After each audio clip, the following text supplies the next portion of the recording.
إن الحمد لله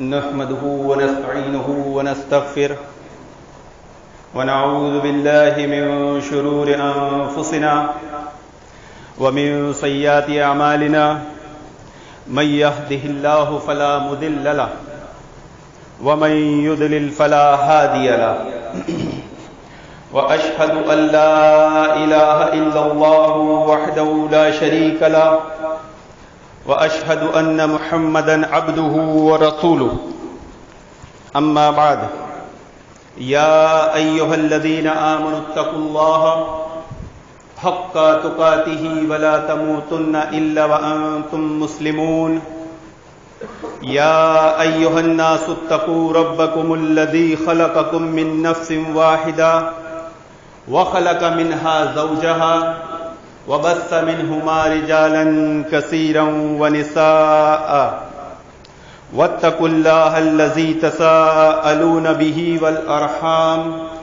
إن الله كان عليكم رقيبا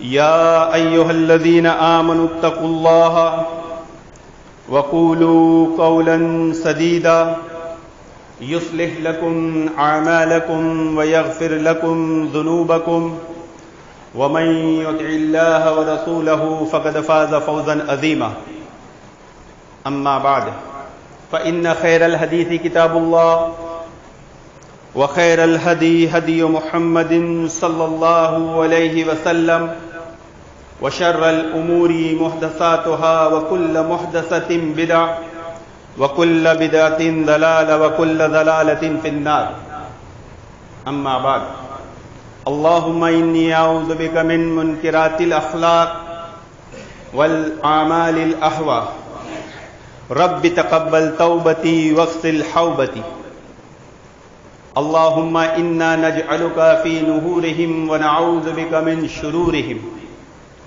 اللهم إني أعوذ بك من منكرات الأخلاق والأعمال الأهواء اللهم أصلح لي ديني الذي هو عصمة أمري وأصلح لي دنياي التي فيها معاشي وأصلح لي آخرية التي فيها معادي اللهم لا سهل إلا ما جعلته سهلا وأنت تجعل الحزن سهلا إذا شئت بے شک تمام تعریف اللہ رب العالمین کے لیے ہے جس نے اپنے بندوں کو سیدھی راہ دکھانا چاہی تو اسلام کی توفیق دی اور ہمارے اعضاء اور جوارح کو اسلام پر عمل کرنے اس کے فرمانبردار بنانے کی نیک توفیق عطا فرمائی اور میں گواہی دیتا ہوں کہ معبود برحق صرف ایک اکیلا اللہ رب العالمین ہے وہ اکیلا ہے اس کا کوئی شریک نہیں اور میں گواہی دیتا ہوں کہ محمد رسول اللہ صلی اللہ علیہ وسلم اللہ تعالیٰ کے خاص بندے اور آخری رسول ہیں اور میں گواہی دیتا ہوں کہ محمد رسول اللہ صلی اللہ علیہ وسلم کے تمام صحابہ عادل ہیں اور ان کے درمیان جو بھی اختلافات ہیں وہ اجتہادی مسائل ہیں اور ہمارے نزدیک تمام صحابہ جنتی ہیں یہ ہمارا اجماعی عقیدہ ہے بے پناہ درود و سلام و اللہ کے نبی صلی اللہ علیہ وسلم پر اللہم صلی علی محمد وعلی آل محمد کما صلیت علی ابراہیم وعلی آل ابراہیم انک حمید مجید اللہم بارک علی محمد وعلی آل محمد کما بارکت علی ابراہیم وعلی آل ابراہیم انک حمید مجید حاضرین جمعہ میرے دین ملی اسلامی بھائیوں پردہ نشین خواتین و حضرات اور میری ماں و بہنوں فتنوں کی بھرمار ہے ان فتنوں میں سب سے بڑے فتنے عظیم فتنے کفر کا فتنہ شرک کا فتنہ بدعت کا فتنہ انکار حدیث کا فتنہ الحاد کا فتنہ لباس کا فتنہ مال کا فتنہ عورت کا فتنہ بے حیائی کا فتنہ اقتدار کا فتنہ وغیرہ وغیرہ۔ محترم حاضرین، ان تمام فتنوں میں سب سے بڑا فتنہ وہ ہوتا ہے جو ایمان سوز فتنہ، کیونکہ ایک مسلمان کے پاس سب سے قیمتی، سب سے بڑی چیز ایمان ہے، جو اس کے ایمان کو اثر انداز کرتی ہے۔ اور ایمان سوز فتنوں میں سب سے بڑا فتنہ دجال کا فتنہ ہے۔ اس کی تباہ کاری، اس کی خطرناکی، اس کی ہولناکی کے لیے صرف یہ قول کافی ہے کہ دجال کے فتنے سے ہر نبی نے اپنی امت کو بچایا ہے، ہر نبی نے اپنی امت کو بچایا ہے۔ اس کو کھول دیجئے۔ دجال کا وہ فتنہ عظیم فتنہ ہے جس سے بچنے کے لیے ہر نبی نے اپنی امت کو متنبہ کیا۔ پھر اس کے بعد الحاد کا فتنہ، یعنی راہ راست سے ہٹ جانے کا فتنہ، حق کو چھوڑ دینے کا فتنہ، حق سے منہ موڑ لینے کا فتنہ، اپنی منمانی بنیادوں کو دین میں داخل کرنے کا فتنہ، دین کے نام پر اس کی منمانی تعویلات کرنے کا فتنہ۔ جیسے مثلاً آج کے دور میں بہت سے ملحد دیکھنے کو مل رہے ہیں، ایکس مسلم، ایکسائل، جنہوں نے اسلام کو چھوڑ دیا۔ اس کے بعد جو بڑا فتنہ ہے وہ خوارج کا فتنہ ہے، خروج کا فتنہ۔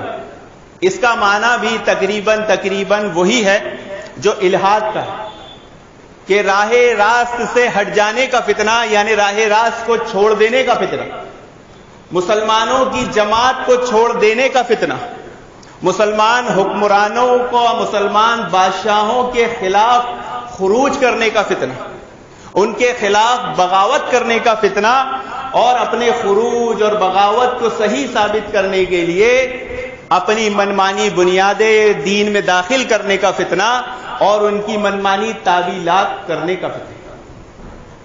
آج یہ فتنہ اس دنیا میں سب سے زیادہ پایا جاتا ہے۔ آپ دیکھ رہے ہوں گے کہ مسلمانوں میں اکثریت کی سوچ، اکثریت کی سمجھ صحابہ اکرام کے تعلق سے گندی ہو چکی ہے، ان کے دل میلے ہو چکے ہیں۔ کیا بدعتی، کیا مقلد اور کیا اہل توحید، اکثر صحابہ اکرام کے تعلق سے اپنا دل، اپنا ایمان گندا رکھتے ہیں۔ تو یہ فتنہ، خوارج کا فتنہ اتنا عام ہو چکا ہے کہ جس کی کوئی انتہا نہیں۔ مگر تعجب کی بات، آپ صحابہ اکرام پر طعن کرنے والے سے جب گفتگو کریں گے، اور میں نے کیا، تو وہ صحابہ اکرام کے اوپر اعتراضاتوں کی بھرمار کر دے گا۔ اور اب تو بدبخت اتنے آگے بڑھ گئے کہ صحابہ اکرام کو جہنمی تک بولنے لگے۔ لیکن تعجب آپ کو جب ہوگا کہ آپ اس بدبخت سے یہ پوچھ لو کہ تو نے صحابہ کے اقوال اعمال تو گنا دیا، ذرا خوارج کے اوصاف تو بتا دے۔ یہ خوارج کون ہیں؟ جنہوں نے صحابہ اکرام کے خلاف صرف خروج ہی نہیں کیا بلکہ اہل بیت کو شہید تک کر دیا، حضرت علی کو شہید تک کر دیا۔ تو ان کے کیا اوصاف ہیں، کیا ان کی پہچان ہے، کیا ان کی علامت ہے، ذرا بتا تو دے۔ نہیں بتا پائے۔ میں نے دوسرا سوال یہ کیا کہ چل سارے اوصاف نہیں، ایک ہی بتا دے۔ کیا یہ منہج سلف ہے؟ اسلاف کا طریقہ یہ تھا کہ وہ خیر سے زیادہ فتنوں پہ نظر رکھتے تھے کہ کہیں فتنے میں پڑھ کر ہم خیر سے ہاتھ نہ دھو بیٹھے۔ کلمہ پڑھ لیے، اب شرک معلوم نہیں اور انجانے میں شرک کیے جا رہے ہیں۔ جب موت کا فرشتہ سامنے آئے گا تو پتہ لگ رہا ہم تو کلمے میں تھے ہی نہیں۔ تو شرک کو جاننا، شرک کو پہچاننا، یہ اصل میں کلمے کا تقاضا ہے۔ تو اب صحابہ اکرام کے تعلق سے ہمارا عقیدہ ایمان کیا ہونا چاہیے، اس کو جاننے سمجھنے کے ساتھ ساتھ ہمیں یہ بھی معلوم ہونا چاہیے کہ خوارج کے اوصاف کیا ہیں۔ افمن یمشی مکبا علی وجہہ احدا امن یمشی سویا علی صراط مستقیم، بھلا وہ شخص جو اوندھا ہو کر الٹا چل رہا ہو اس شخص کے ساتھ برابر ہو سکتا ہے جو اپنے قدموں کے بل سیدھا چل رہا ہو؟ نہیں۔ تو محترم حاضرین، آج کے خطاب کا عنوان خوارج کے اوصاف اور ان کے صحابہ اکرام پر الزامات۔ ان کے 4 بڑے الزام صحابہ اکرام پر جو ہیں، ان اوصافوں کو جب آپ دیکھیں گے تو بات اس میں آپ کو سمجھ میں آ جائے گی۔ خوارجوں نے پہلا صحابہ اکرام پہ یہ الزام لگایا کہ صحابہ اکرام جو تھے وہ امین نہیں تھے، امانت دار نہیں تھے۔ دوسرا الزام یہ لگایا کہ صحابہ اکرام ظلم کرتے تھے، یعنی انصاف نہیں کرتے۔ تیسرا الزام یہ لگایا کہ صحابہ اکرام اپنے قریبیوں کو عہدے اور ذمہ داریاں دیتے تھے۔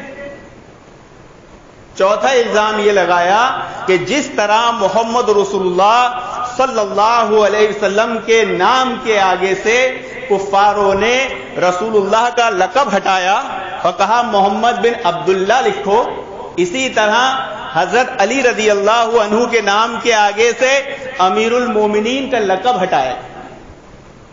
یہ خوارجوں کے 4 بڑے اعتراضات، یہ خوارجوں کے 4 بڑے اوصاف جو 1400 سال سے امت میں پائے جا رہے ہیں، اور اب تو اس کی بھرمار ہے، اس کی کثرت ہے۔ تو آج انشاءاللہ اس خطبے میں خوارجوں کے اوصاف پر روشنی ڈالی جائے گی اور دیکھا جائے گا کہ خوارجوں کے اوصاف کیا تھے۔ خوارجوں کا پہلی صفت، وہ صبر نہیں کرتے، بے صبرے ہوتے ہیں، جلد بازی کرتے ہیں۔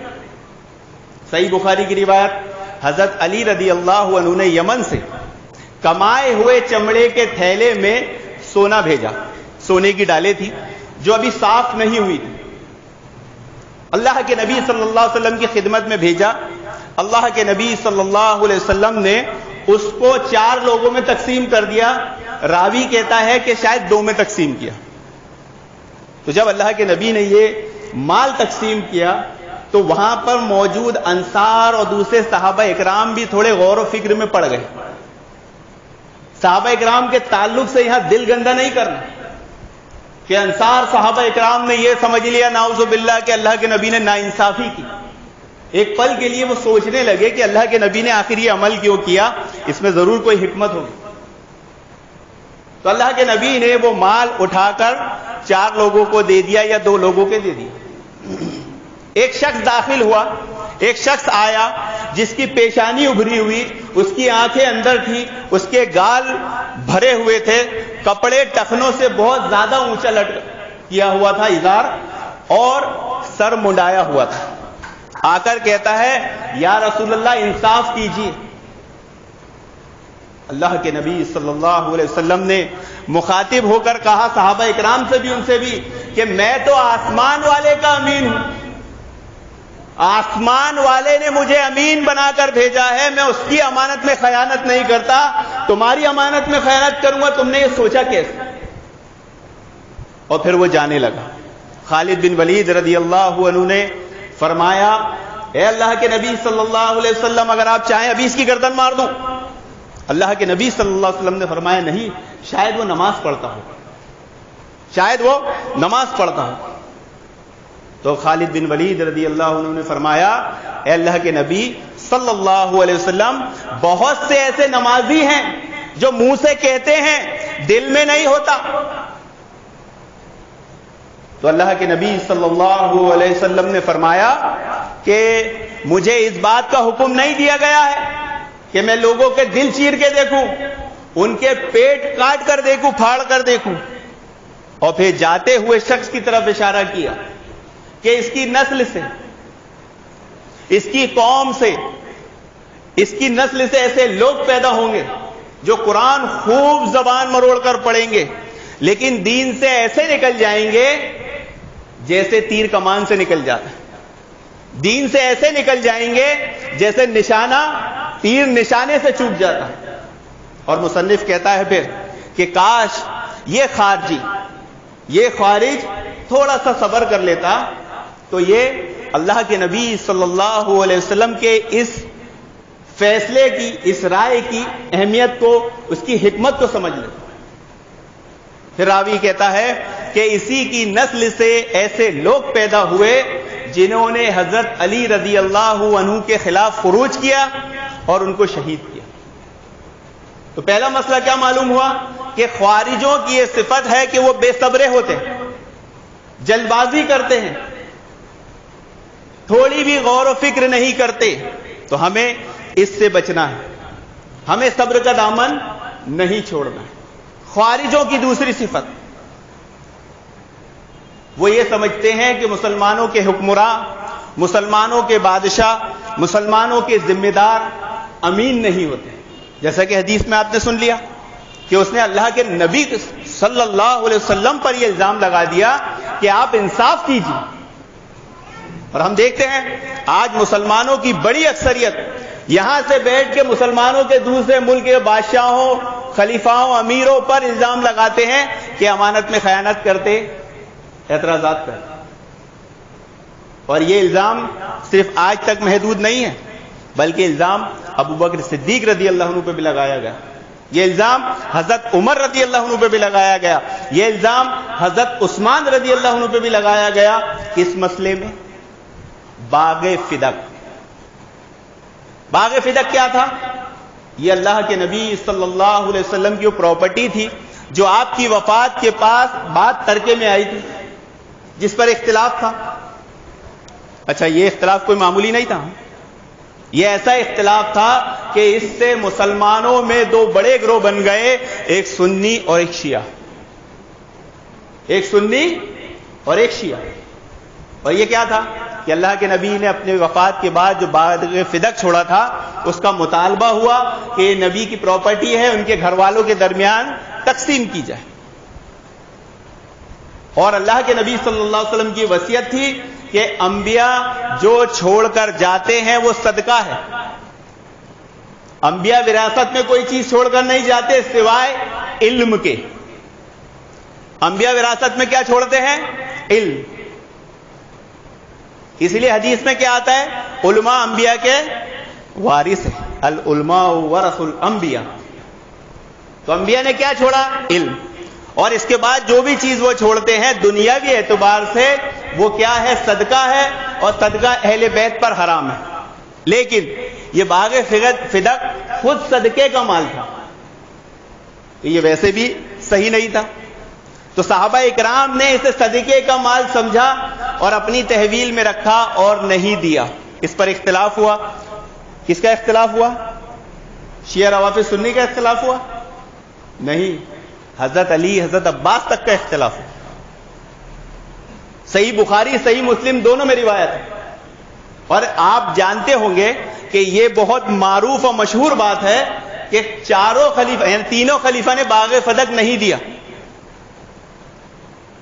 ابو بکر صدیق پر تو خاص اعتراض ہے، حضرت عمر پر، حضرت عثمان پر، لیکن اس کی باریکی کا لوگوں کو علم نہیں ہے کہ کتنا بڑا جھوٹ ہے جو صحابہ اکرام کے تعلق سے پھیلایا جاتا ہے، اور یہ کہا جاتا ہے کہ باغ فدق ہڑپ کر لیے، ناجائز قبضہ کر لیے، جبکہ حقیقت یہ ہے کہ یہ باغ فدق حضرت عمر کے پاس اپنی 10 سالہ خلافت میں صرف 2 سال ہی رہا۔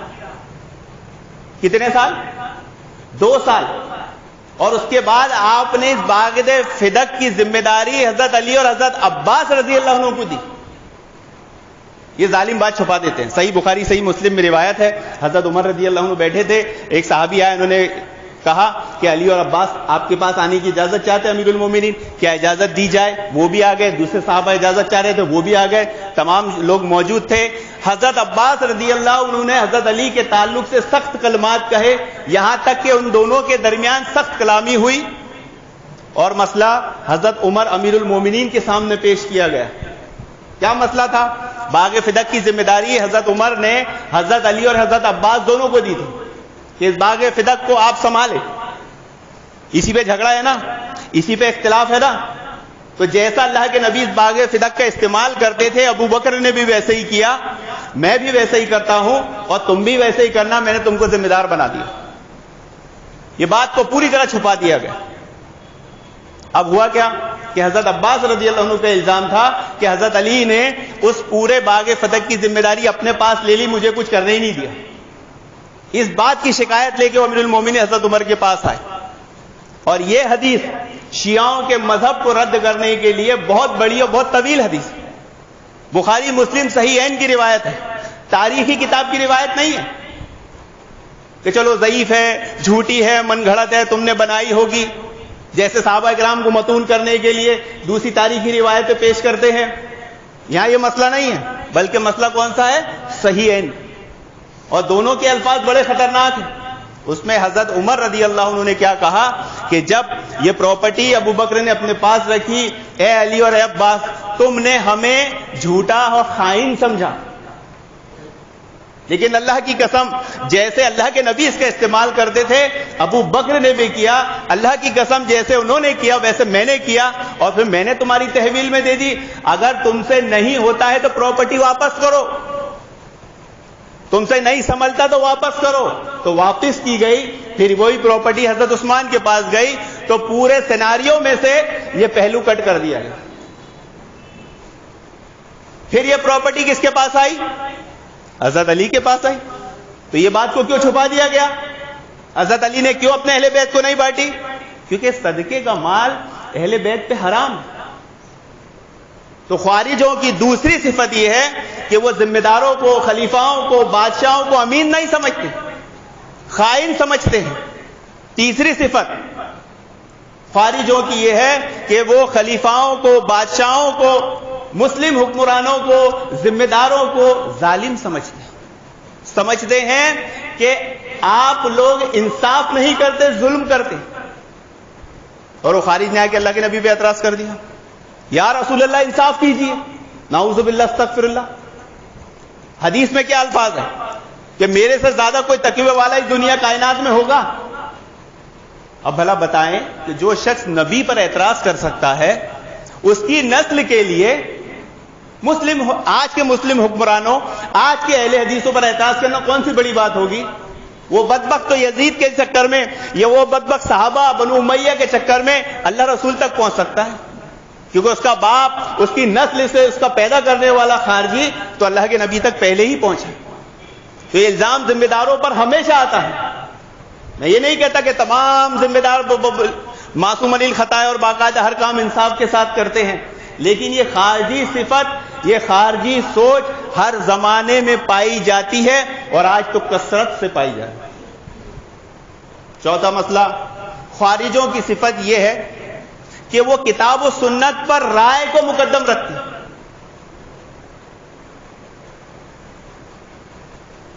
وہ خارج نے کیا کیا تھا؟ اللہ کے نبی صلی اللہ علیہ وسلم کی رائے کے آگے اپنی رائے پیش کیا. یہ رائے کا مسئلہ بہت حساس ہے محترم حاضرین, اس کو سمجھنا چاہیے, کیونکہ رائے سے بھی بے شمار فتنے پھیلتے ہیں, اور بڑے بڑے فتنے اگر کوئی دنیا میں پھیلے ہیں تو رائے کی بدولت ہی پھیلے. یہاں اللہ کے نبی نے ایک رائے قائم کی تھی, اور یہاں اس خارجی نے ایک رائے قائم کی. اور پھر آپ صحابہ اکرام کے زمانے کے واقعات سارے دیکھ لیں گے تو وہاں جو بھی جھگڑا ہوا ہے, جو بھی اختلاف ہوا ہے, وہ رائے کی بنیاد پر ہوا ہے. اور جب سے لے کے آج تک اگر آپ دیکھتے آئیں گے تو سارے اختلاف کے پیچھے رائے ہوتی ہے. میری بات نہیں مانی گئی, بس میرا منہ ٹیڑھا. یہ سلف کا منہج نہیں ہے.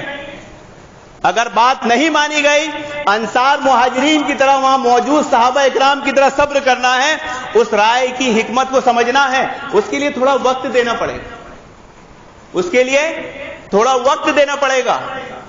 کیوں؟ کیونکہ ہم نبی نہیں ہیں. آگے کیا ہونے والا ہے یہ اعمال احوال بتائیں گے, حادثات بتائیں گے.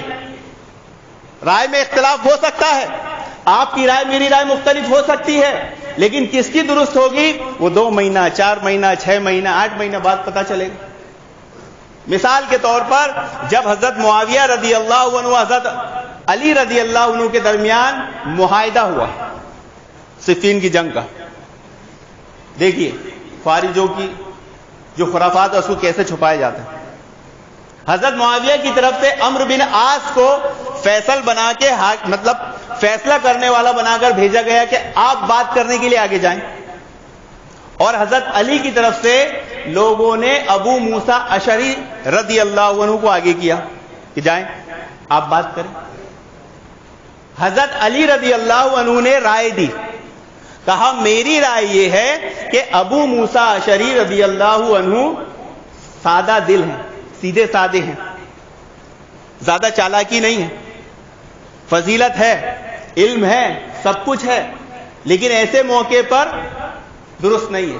ان کی جگہ حضرت ابن عباس کو بھیجا جائے. خوارجوں نے, کمبختوں نے, بدبختوں نے کیا کہا؟ نہیں, آپ حضرت ابن عباس کو اس لیے آگے کر رہے ہیں کہ یہ آپ کے قریبی ہیں.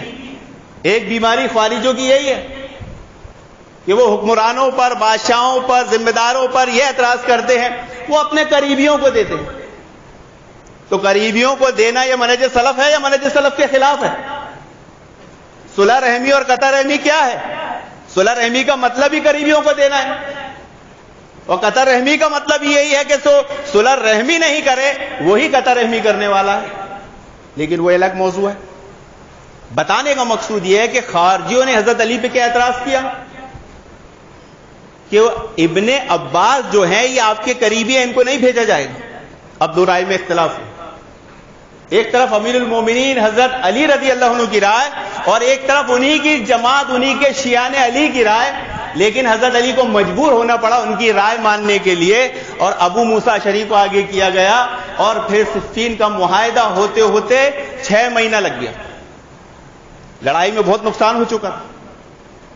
تاریخ میں آتا ہے کہ 1,00,000 لوگ تک شہید ہو چکے. تو حضرت علی کی رائے فائدہ مند تھی. انہی کے شیعان علی نے نہیں مانا, انہی کے خارجوں نے نہیں مانا, تو پھر کیا ہوا؟ بہت نقصان ہوا. اگر حضرت علی کی رائے کو مان لیتے تو کیا ہوتا؟ فائدہ ہوتا. جیسے حضرت معاویہ کی رائے کہ میرے بعد میرے بیٹے کو خلیفہ بنایا جائے, اس کی مخالفت بہت سے صحابہ اکرام نے کی, لیکن سب نے حضرت معاویہ کی بات کی آخر میں تائید کر دی. صرف ایک صحابی عبداللہ ابن زبیر آخر دم تک ان کی رائے سے متفق نہیں ہوئے. پھر آگے کیا ہوا؟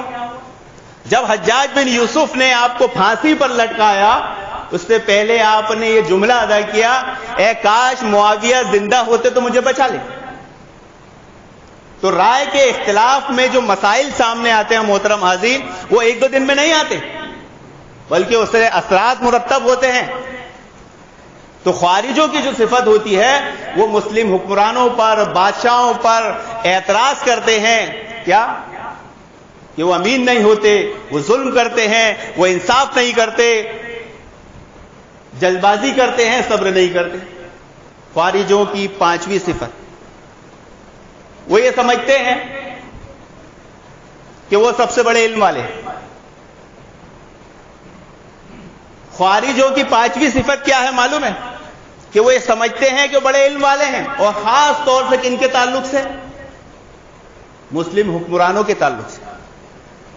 یہ خارجوں نے حضرت علی کو اپنے سے کمتر سمجھا تھا علم کے معاملے میں, کیونکہ جب حضرت علی نے معاہدہ کرنا چاہا کس سے؟ حضرت معاویہ سے, اور اپنی طرف سے ابو موسیٰ اشعری کو حاکم بنا کر بھیجا, حکم بنا کر بھیجا, تو کیا ہوا؟ خارجوں نے آپ پر اعتراض کیا. روایت میں کیا آتا ہے کہ جب حضرت معاویہ اور حضرت علی کے درمیان اختلاف ہوا, پھر معاہدہ ہوا. معاہدہ کرنے کے بعد حضرت علی کوفہ آئے, تو کچھ لوگ کوفہ میں داخل نہیں ہوئے.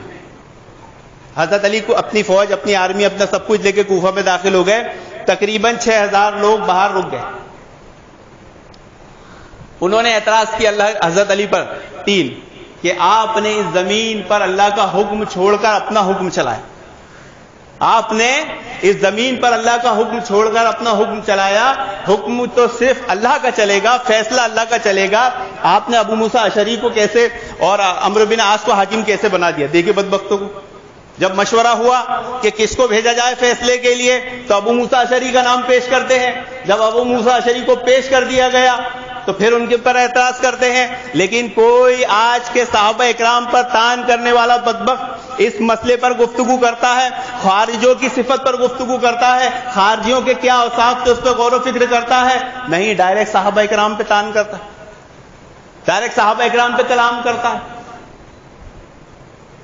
وہ خوارجوں نے اپنے آپ کو حضرت علی سے بڑا علم والا سمجھا اور کیا استدلال کیا کہ حکم زمین پر حکم چلے گا اللہ کا, آپ کا حکم نہیں چلے گا. بات درست ہے, نہیں چلے گا, لیکن جہاں اللہ رب العالمین خود حکم دیتا ہے کہ ہاں اس کو حاکم بناؤ, یا اس کو فیصل بناؤ, اس کو گواہ بناؤ, تو وہاں کیا کرو گے؟ وہاں اس کو جج بناؤ. جیسے آدمی حج کرنے جاتا ہے اور حج میں اگر وہ احرام کی حالت میں شکار کر دیتا ہے تو وہ جو شکار مارتا ہے اس کی قیمت کی اس کو بھرپائی کرنا پڑتی ہے, تو اس کی قیمت کون طے کرے گا؟ اگر کسی نے خرگوش مار دیا تو اس کی اس زمانے میں جس جگہ پہ مارا گیا ہے اس پر اس کی کیا قیمت ہے؟ اس کے لیے 2 گواہ متعین کرنا پڑتے ہیں, 2 آدمیوں کو طے کرنا پڑتا ہے, وہ جو اس علاقے کے جو اس عرف کے ہو, اور وہ قیمت طے کریں گے اور پھر اس کو بھرنا پڑے گا. تو یہاں اللہ تعالیٰ نے اجازت دیا ہے, تو جہاں اللہ تعالیٰ نے اپنے بندوں کو اجازت دیا ہے وہاں ان کا حکم ماننا پڑے گا. یہاں ایک انکار حدیث کا مسئلہ بھی نکلتا ہے. خوارجوں میں انکار حدیث کا فتنہ تھا.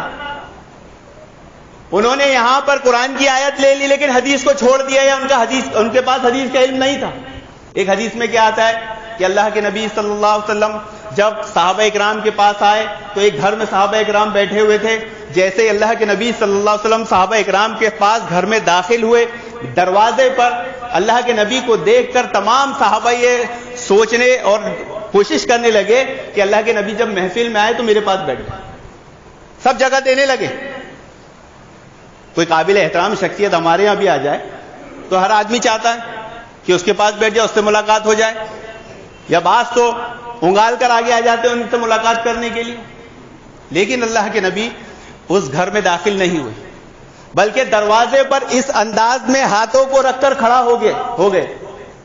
اور یہ کیفیت اسی وقت ہوتی ہے جب کوئی خاص اور امپورٹنٹ بات بتانا مقصود ہوتا. اور اللہ کے نبی صلی اللہ علیہ وسلم نے صحابہ اکرام سے کہا کہ دیکھو تمہارے بادشاہ کا, تمہارے خلیفہ کا تم پر بہت حق ہے, وہ جو تم کو حکم دے اسے ماننا, اگر غلطی کرے اس کی اصلاح کرنا, اور جو اپنے بادشاہ اپنے حاکم کی بات نہ مانے اس پر اللہ کی لعنت, فرشتوں کی لعنت, تمام لعنت کرنے والوں کی لعنت. تو حضرت علی کے پاس حدیث تھی, انہوں نے حدیث کی بنیاد پر فیصلہ کیا, حضرت علی کی رائے درست ہے. تو خارج اپنے آپ کو, خارج یہ صفت ہے کہ وہ اپنے آپ کو سب سے زیادہ علم والا سمجھتے ہیں, یعنی ان کے باپ داداؤں نے تو اللہ کے نبی سے زیادہ اپنے آپ کو علم والا سمجھا. خارجوں کی چھٹی صفت محترم حاضرین کہ وہ مسلمانوں کی جماعت سے ہٹ کر اپنا جتھا, اپنا گروہ بنا لیں. یہ سب کو معلوم ہے, اس پر زیادہ گفتگو کرنے کی ضرورت نہیں ہے, کیونکہ عمومی طور پر جب خروج کا لفظ استعمال کیا جاتا ہے, خوارج بولا جاتا ہے, تو کوئی بھی مسلمان صرف اتنا ہی سمجھتا ہے کہ جس نے خروج کیا, الگ جماعت بنا لی, الگ ہو گئے, اتنا ہی مفہوم معلوم ہے. باقی یہ سارے اوصاف ان کو نہیں معلوم. اور خوارجوں کی 7ویں صفت یہ ہے کہ وہ بہت عبادت گزار ہوتے ہیں. اللہ کے نبی نے جو علامت بتائی کیا, وہ قرآن پڑھیں گے زبان مروڑ مروڑ, قرآن ان کے حلق کے نیچے نہیں اترے گا. یعنی قرآن تو پڑھیں گے لیکن قرآن کے مطابق عمل نہیں کریں, قرآن کے مطابق فیصلے نہیں کریں. پھر وہ روایت میں آتا ہے کہ جب عبداللہ ابن عباس رضی اللہ عنہ مناظرہ کرنے خوارجوں کے پاس گئے تو خوارجوں کی ایک صفت بیان کی انہوں نے, لیکن اس سے بھی آپ کو اندازہ نہیں ہوگا کہ وہ کتنے عبادت گزار تھے. حضرت ابن عباس رضی اللہ عنہ بیان فرماتے ہیں کہ جب میں خوارجوں کے پاس پہنچا تو میں نے یہ پایا کہ اس زمین پر ان سے زیادہ عبادت کرنے والا کوئی شخص ہے ہی نہیں.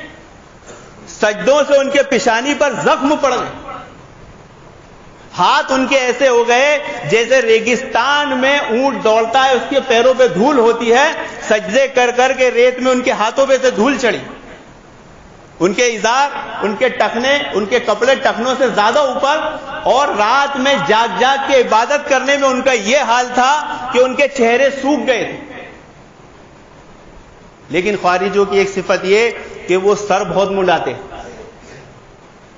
کوئی بیماری ہو, کوئی تکلیف ہو, آدمی سر منڈائے ٹھیک ہے, لیکن کثرت سے سر منڈانا یہ خوارجوں کی علامت. لیکن اس سے بھی ان کی عبادت کا اندازہ نہیں ہوا اور نہیں ہوگا. ایک واقعہ دیکھیے, نہ تو حضرت علی کو بنو امیہ نے شہید کیا، نہ کسی صحابی کا اس میں ہاتھ ہے، لیکن بدبخت حضرت بنو امیہ، حضرت معاویہ اور ان کے بیٹے یزید کو لعن طعن دن رات کرتے ہیں. جس نے حضرت علی کو شہید کیا اس کو کچھ بولتے ہی نہیں. انہی کی نسل سے ہے نا. ابن ملجم داخل ہوا فجر کی نماز میں، مسجد میں چھپ کر مسجد میں بیٹھ گیا. حضرت علی سامنے سے آئے، تلوار ایسا مارا سر پر کہ تلوار سر میں گھس گئی. اتنا خطرناک وار ہوگا محترمات. تلوار سر پھاڑ کر دماغ تک پہنچ گئی. ام کلثوم ان کی بیٹی باپ کا یہ حال دیکھی تو کیا کہتی ہے؟ اے بدبخت، تو نے امیر المومنین پر حملہ کیا، ان کو قتل کرنے کی کوشش کی. وہ خارجی کون تھا معلوم ہے؟ حضرت علی کا شیعہ تھا. صفین میں حضرت معاویہ کے خلاف حضرت علی کے ساتھ لڑنے والا تھا ابن ملجم. کہتا ہے یہ امیر المومنین نہیں ہے، یہ علی ہے، یہ امیر المومنین نہیں ہے. حضرت علی رضی اللہ عنہ کو امیر المومنین کون نہیں مان رہا ہے؟ انہی کے شیعہ. کبھی شور مچاتے ہیں، کبھی بولتے ہیں کہ انہی کے شیعوں نے سب سے پہلے لقب حضرت علی کے نام کے سامنے سے ہٹایا. نہیں، پوری تاریخ چھپا دی گئی ہے. ہماری غفلت ہے کہ شیعوں نے اتنی محنت کی اپنے لٹریچر، اپنے کلچر کو پھیلانے کے لیے کہ غلط باتوں کو اتنا عام کر دیا، لوگ اس کو صحیح سمجھنے لگے اور صحیح باتوں کو اتنا چھپا دیا. امیر المومنین کا لقب سب سے پہلے ہٹانے والا اگر کوئی ہے صحیح معنوں میں تو انہی کا شیعہ. انہی کے شیعہ نے علی ہے، انہی کے جماعت سے نکلے ہوئے خوارج ہیں جنہیں حضرت علی کو امیر المومنین ماننے سے انکار کر دیا. لیکن بیٹی ہے، باپ کو اتنا شدید زخم لگا ہے، دیکھ کر کہتی ہے مجھے امید ہے میرا باپ اچھا ہو جائے گا. ابن ملجم کہتا ہے پھر روتی کیوں ہے؟ اگر تجھے امید ہے کہ میرے وار سے حضرت علی بچ جائیں گے، تیرا باپ بچ جائے گا، تو پھر روتی کیوں ہے؟ تو حضرت پھر اس بدبخت نے ایک جملہ اور ادا کیا. کہتا ہے اس تلوار کو میں نے 1 مہینہ زہر میں بھگایا ہوں.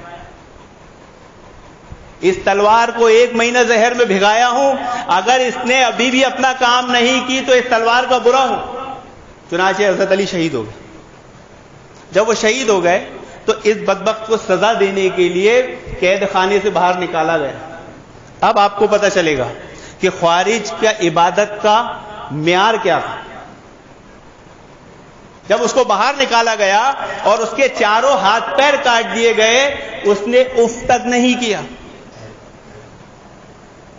جب سلائی گرم کر کے اس کی آنکھوں میں ڈالی گئی، اس کی آنکھیں پھوڑ دی گئی، اس کی آنکھوں سے مواد باہر آنے لگا، اس نے اف تک نہیں کیا. اقرا باسم ربک الذی خلق پڑھتا رہا. آج تو انجیکشن کی سوئی قریب آتی ہے، یا رسول اللہ یا غوث نکل جاتا ہے آج کل لوگوں کے منہ سے. لیکن جب اس کی زبان کاٹنے کی باری آئی تو وہ گھبرانے لگا. جعفر بن عبداللہ کہتے ہیں اے بدبخت، جب تیرے ہاتھ کاٹے گئے، تیری آنکھیں پھوڑی گئی، تو نہیں گھبرایا؟ اور آج تیری زبان کاٹی جا رہی ہے تو گھبرا رہا ہے؟ بولے ہاں، میں ایک پل بھی زمین پر نہیں گزار سکتا کہ میری زبان اللہ کے ذکر سے خالی رہے. یہ حال تھا ان کی عبادتوں کا. جب حضرت علی اپنا لشکر لے کر خوارجوں کے خلاف پہنچے تو راوی فرماتا ہے کہ اس لشکر میں سے قرآن پڑھنے کی ایسی آواز آ رہی تھی جیسے مکھیاں بھن بھنا رہی ہو شہد کی.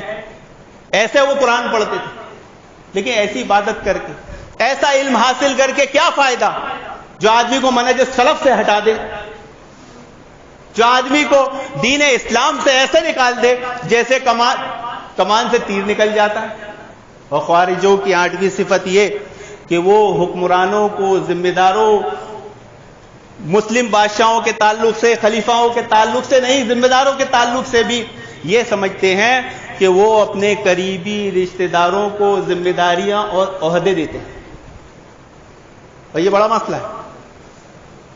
آپ جانتے ہوں گے کہ حضرت عثمان رضی اللہ عنہ پہ بھی جو اعتراض ہے وہ یہی تھا.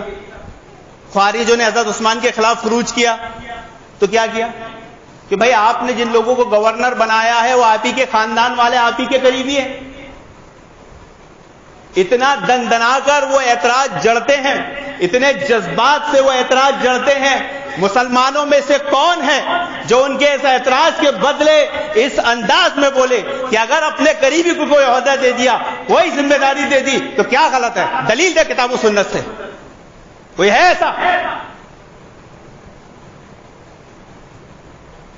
1400 سال کی ہسٹری اٹھا کے دیکھیے، جہاں حضرت عثمان کی باری آتی ہے فوراً ایک مسلمان دل میں سوچنے لگتا ہاں کچھ غلط کیا ہوگا. ارے حضرت عثمان نے اپنے قریبیوں کو عہدہ دے دیا، ہاں کچھ غلط کیا ہوگا. فوراً ایک عام مسلمان، ایک عامی. یہ آج ہمارے منہج کی کمزوری ہے، یہ آج ہمارے علم کی کمزوری ہے، یہ آج ہمارے منہج سلف سے دوری کا نتیجہ ہے کہ وہ کفار، وہ مشرک، وہ ملحد، وہ خارجی اسلامی تعلیمات، صحابہ اکرام، انبیاء اللہ، ان کے سامنے اسلامی حکومت، ہر کسی پر بہتان بانے جا رہے ہیں، دندناتے پھر رہے ہیں، اور ہم ہیں کہ ان کا جواب تک نہیں دے سکتے. ارے کسی ذمہ دار نے اگر اپنے کسی قریبی کو کوئی حق دیا ہے، کوئی ذمہ داری دیا ہے اور اس میں وہ کوالٹی ہے تو کیا غلط ہے؟ کوئی بتائے مجھے کتاب و سنت سے کوئی دلیل دے. حضرت عثمان نے اپنے قریبیوں کو عہدہ دیا تو اس لائق تھے. بھائی صحابہ اکرام کون سی جماعت ہے؟ رضی اللہ عنہم ورضوا عنہ. اللہ تعالیٰ نے ان کی گارنٹی لیا ہے، وہ ظلم کرنے والے نہیں ہیں، وہ امانت میں خیانت کرنے والے نہیں، وہ عادل ہیں. ان کا اجتہاد ہے، ان کی رائے ہے، ان کی رائے کے خلاف دوسرے صحابہ کی رائے ہو سکتی ہے. اگر دوسرے صحابی کی رائے آ جائے تو اس کا یہ مطلب نہیں حضرت عثمان غلط ہو جائیں گے. مثال کے طور پہ کوئی پیش کر دے کہ جب حضرت علی خلیفہ بنے انہوں نے سارے گورنروں کو چینج کر دیا، جن کو حضرت عثمان نے بنائے تو دیکھو حضرت عثمان غلط تھے. یہ کوئی غلط صحیح ہونے کی دلیل ہے؟ یہ دلیل نہیں بنے گی. دلیل یہ بنے گی کہ جن کو حضرت عثمان رضی اللہ عنہ نے گورنر بنایا تھا ان کے زمانے میں امن تھا، یا جن کے زمانے میں حضرت علی نے گورنر بنایا ان کے زمانے میں امن تھا. آپ اٹھا کر دیکھ لیجئے کیا ہوا. جنہوں نے حضرت علی نے جن کو گورنر بنایا، جن کو اپنے ساتھ رکھا، انہوں نے حضرت علی کو شہید کر دیے. کہ حضرت عثمان کو شہید کرنے والے ان کے گورنر تھے، ان کے وہ ماننے والے تھے؟ نہیں محترم حاضرین، بلکہ اگر ذمہ دار کوئی خلیفہ ہے، کوئی بادشاہ ہے اور اس کا کوئی قریبی اس لائق ہے اور وہ اس کو ذمہ داری دیتا ہے تو یہ عین منہج سلف ہے. کسی کو بھی کسی قریبی کے عہد ذمہ داری سے برخاست کرنے کے لیے، محروم کرنے کے لیے آپ کے پاس کتاب و سنت کی دلیل ہونا چاہیے. آپ صرف زبان اٹھا کے نہیں بول سکتے، اعتراض نہیں جڑ سکتے. اگر اعتراض جڑے یہ خوارجوں کی صفت، یہ اہل سنت کا طریقہ نہیں ہے. اللہ کے نبی کے بعد جب سونا آیا بٹنا تو برابر سے چاہیے تھا، لیکن آپ نے 4 کو اٹھا کے دے دیا یا 2 کو اٹھا کے دیا، سب کو نہیں دیا.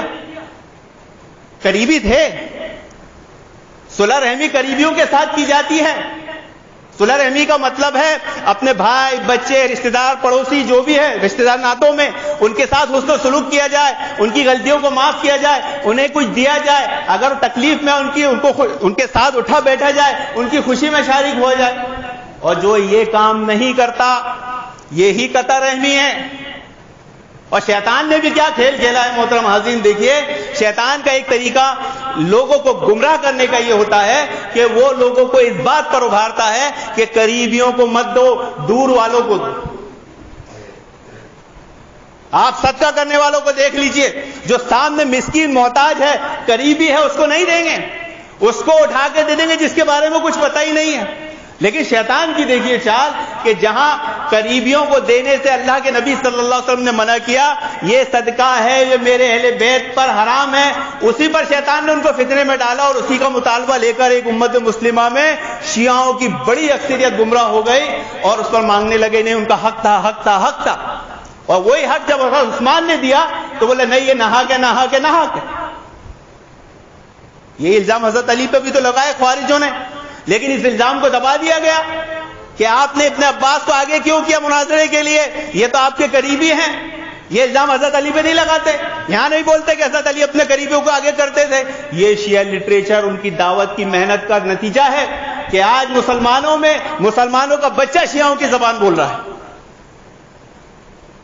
میں نے ایک مسلمان کا کمنٹ خود سنا ہوں اس نے مجھ سے کیا بولتا معلوم ہے؟ اس مسئلے میں مت پڑھ، اپنے کو بہت شرمندگی کا سامنا کرنا پڑے گا۔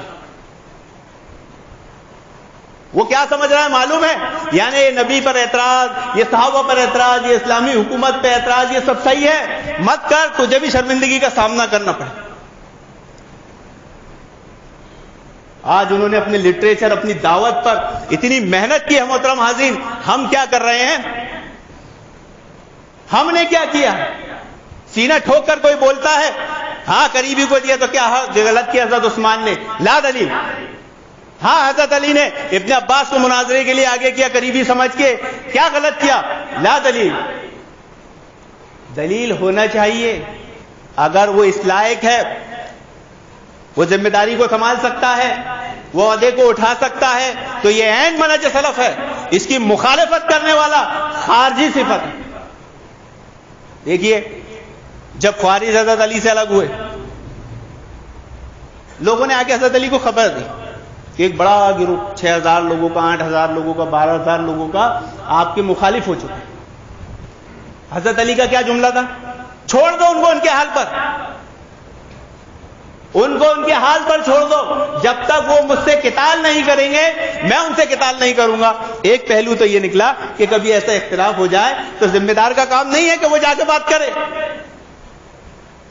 کوئی منہ پھیر کے چلا گیا تو چاہیے ذمہ دار بات کر سکتا ہے، نہیں بھی کر سکتا، وہ عرف کو دیکھا جائے گا۔ ایک آدمی اٹھتا ہے رائے دے دیتا ہے، ان کا کام تھا، غلط کر وہ رہا ہے، الزام اس کو دے رہا ہے۔ خارجیت کیا ہے کہ اپنی رائے خود غلط قائم کر رہا ہے اور جو صحیح موقف پہ ہے اس کو الزام دے رہا ہے۔ تو محترم حاضرین، یہ خوارجوں کے جو 8 کے 8 اوصاف میں نے بیان کیا ہوں، آج یہ امت مسلمہ کی اکثریت میں ہو بہو پائے جا رہے ہیں۔ وہ بے صبرے تھے، صبر نہیں کرتے تھے، ہم میں صبر کدھر ہے؟ وہ صحابہ اکرام جیسی عظیم جماعت کو جو نبی کریم صلی اللہ علیہ وسلم کے تربیت یافتہ امین نہیں سمجھتے تھے، آج مسلمانوں میں بڑی جماعت صحابہ اکرام کو جہنمی تک بول رہی۔ وہ صحابہ اکرام کو ظالم سمجھتے تھے، ظلم کرنے والا، انصاف نہیں کرتے تھے، سمجھ رہے، آج مسلمان سمجھ رہے۔ وہ صحابہ اکرام کی جماعت سے الگ ہو جایا کرتے تھے۔ کل ایک بندے نے مجھ سے بولا ہم اہل حدیث کو اس دنیا سے ختم کر کے رہیں گے۔ وایا لا تزال طائفۃ من امتی ظاہرین الحق، میری امت کا ایک طائفہ قیامت تک حق پر رہے گا، نقصان پہنچانے والے اسے نقصان نہیں پہنچا سکتے۔ اہل حدیث قیامت تک حق پر ہے، کسی مار کے نے ایسا لال نہیں جری جو اس کو مٹا سکے دنیا سے، اگرچہ پوری دنیا مل جائے۔ ایک اہل حدیث دنیا میں بچے گا، لیکن بچے گا کیوں؟ یہ نبی کی پیشن گوئی ہے، اور نبی کی پیشن گوئی میں فعل مضارع کا صیغہ ہے، ہمیشگی ہے، تسلسل ہے۔ اللہ کے نبی کے زمانے سے لے کے قیامت تک ایک بھی دنیا کا زمانہ ایسا ماحول نہیں رہے گا کہ دنیا میں ایک اہل حدیث نہ ہو۔ دنیا سے مٹ ہی نہیں سکتا، اگر مٹے گا نبی کی پیشن گوئی غلط ثابت ہو جائے گی، اور جو نبی کی پیشن گوئی غلط ثابت کرے اس کا نبی پر ایمان ہی نہیں۔ نبی پر ایمان لانے کی علامت ہے اس کی پیشن گوئیوں کو مانا جائے، اس کے معجزات کو مانا جائے۔ جو معجزوں کو نہیں مانتا، پیشن گوئی کو نہیں مانتا، ان کی تعویلات کرتا ہے، وہ نبی پہ ایمان والا نہیں۔ تو خارجیوں کی صفت کو اپنی جماعت مسلمانوں سے الگ بنا لیتے ہیں۔ خارجیوں کی صفت کے عبادت گزار تو ہوتے ہیں لیکن نہیں سمجھتے کہ قرآن کیا کہہ رہا ہے، حدیث کیا کہہ رہی ہے۔ خارجی کیا کرتے ہیں؟ اپنے آپ کو بڑا علم والا سمجھتے، دوسروں کو حقیر سمجھتے ہیں جبکہ وہ بھی علم والے ہیں۔ خارجیوں کی 8ویں صفت کیا ہے کہ ان کا ایک اعتراض ہے، بس قریبیوں کو عہدے دیتے ہیں۔ بھائی قریبیوں کو عہدے دیے جا سکتے ہیں، صحابہ اکرام نے کوئی غلط نہیں کیا، حضرت عثمان نے کوئی غلط نہیں کیا، حضرت علی نے کوئی غلط نہیں کیا۔ ان بدبختوں کی عقلوں کو تو دیکھیے کہ حضرت معاویہ پہ اعتراض کرتے ہیں کہ باپ کے بعد بیٹے کو خلیفہ بنا دیا، اور یہ بات کوئی شیعہ رافضی کی نہیں کر رہا ہوں میں، اس جماعت میں ایسے بھی ہیں اخوانی صفت لوگ جو ممبر پہ کھڑے رہ کے بات بولتے ہیں نعوذ باللہ کہ حضرت معاویہ کی یہ غلطی تھی کہ بیٹے کو خلیفہ بنایا، اور ایسوں کے پیچھے نماز پڑھتے ہو، شرم آنی چاہیے۔ جو صحابہ اکرام پر تان کرتا ہے، تنقید کرتا ہے، ان کی مسجد میں جانے سے بچنا چاہیے۔ کہ جو یہ بات بولے کہ حضرت معاویہ نے اپنے بعد اپنے بیٹے کو خلیفہ بنایا، انہیں ناحق کام کیا، اور یہی بدبخت سارے شیعان علی کے اماموں کو مانتے ہیں، اور وہ سب باپ کے بعد بیٹے ہی ہیں۔ باپ کے بعد کون بنتا ہے شیعہ میں امام؟ بیٹا ہی بنتا ہے۔ حضرت علی کے بعد شیعوں نے کس کو امام بنایا؟ حضرت حسن کو۔ خلیفہ کس کو مانا؟ حضرت حسن کو۔ تو وہاں حضرت یہ صحیح اور حضرت معاویہ کرے تو غلط. حضرت معاویہ حضرت عثمان منہج کو دین کو صحیح طور سے سمجھتے. یہ ان کی فقاہت تھی, یہ ان کی رائے تھی جو آگے جا کے درست ہوئی. اگر ان کی رائے پر عمل نہیں کیا جاتا, محترم حاضرین یہ بات یاد رکھیں, اس سے زیادہ اختلافات اور اس سے زیادہ فتنے ہوتے. قربان جائیں ان صحابہ اکرام پر جنہوں نے اس زمانے میں, اس فتنوں کے دور میں اتنے بلند, اتنے بڑے بڑے ڈیسیزن لیے جس کی حکمت کو ہم نہیں سمجھتے. کیوں؟ کیونکہ ہم تو صحابہ اکرام کو سیرت کو پڑھنے سمجھنے کی بھی کوشش نہیں کرتے. تو اللہ رب العالمین سے دعا ہے کہ اللہ رب العالمین ہمیں خوارجوں کے اوصاف سے بچنے کی توفیق عطا فرمائے, منہج سلف پر عمل کرنے والا بنائے. آمین یا رب العالمین.